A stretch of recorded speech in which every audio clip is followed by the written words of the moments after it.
Okay, hey everyone. Here we are in our bear den. My name's Bryan Mowrer, game warden here in Monroe County, and we want to take a few minutes to show everyone a little bit about what's going on inside the den here.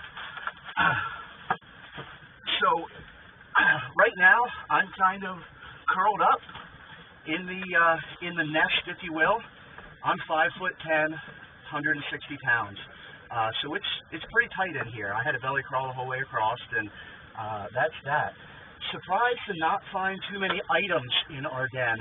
She had some hemlock leaves, or hemlock branches, a couple of pieces of foam board insulation, but other than that, it's pretty cut and dry.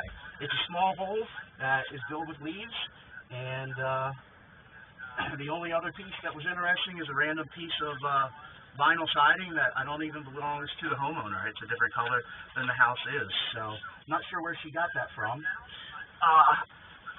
Our bears here, that sow we believe was about 220, 240 pounds.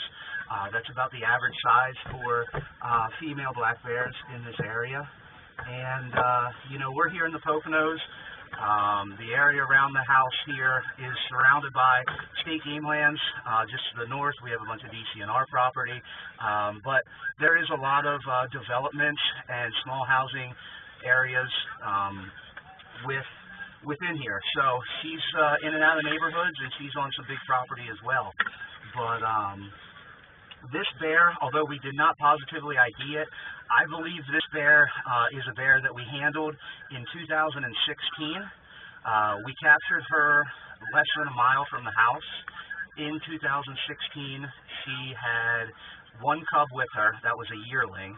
We know bears have cubs every 2 years. So if this is the bear that I think it is, she would be 13 years old.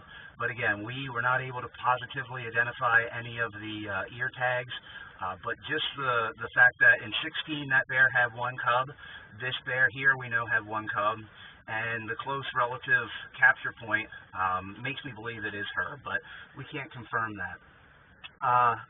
You know, the biggest part for me getting in here is just to say thank you to everyone that has watched this event unfold. Thank you to HDOnTap for providing the equipment and the technical end of things. Thanks to the Game Commission for allowing us to install and let the public watch this. And more than words can describe, thank you to the homeowners for allowing us to bring the equipment in here and allowing the world to view these bears. We can't say thank you enough to the homeowners for allowing us to do this, because without them, this wouldn't have ever been possible. That's about that. I think we have some questions really quick. Yeah, Brian, they want to know at what point are the cubs able to be on their own, and can they survive if the sow is harvested? At what point can the cubs be on their own, and will they survive if the sow is harvested? Yes, they will survive if the sow is harvested here. Our hunting season is typically mid-November, October-November time frame. Those cubs, this cub that was born this year, usually by August is when we say they are big enough to survive on their own. They know what food sources are, they know how to get their food sources, they know how to obviously climb and have adapted to the world. So by August, these cubs are able to survive on their own. What else you got? Well, if confronted by a male or boar bear, will the boar leave the sow and cubs alone?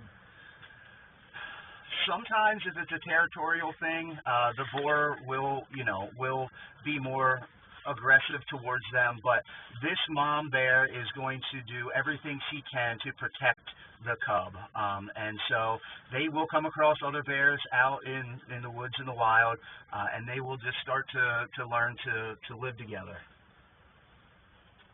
What else you got? Will we be looking for an opportunity for the placing of bear cam underneath somewhere else next year? I would hope so. I would love the opportunity for everyone to view another bear den. I will certainly do my part in trying to locate another den through the public information that comes across our desk, but this could be a den anywhere in Pennsylvania. We have the equipment now, and as long as we have the wireless internet capabilities and electric, we'll be able to do it again. And could you describe the claws and teeth marks and what they had done to the floor joists? Yeah, there's a couple. They definitely have picked at some of the floor joists here. These are common 2x8s underneath these here, treated, and they're double stacked on hangers. So some of the new treated ones are a little bit better, but they did chew. And at the homeowner's request, I did bring my phone in to kind of take a picture of it to see what some of it looks like. So before I leave here, I'll be trying to get some pictures of some of the chew and bite marks and claw marks for their purposes, but structurally they didn't damage it. That's a concern at all. And can you describe the setup, the distance the camera was from the den, and what happened? We had a camera set on the outside. People want to know why we didn't get any footage. Okay, so the camera's set up here directly in front of me. I'd say about 12 feet away. The camera's actually on the outside joist of the porch and looking in. I believe this porch is probably somewhere around 30, 35 feet long.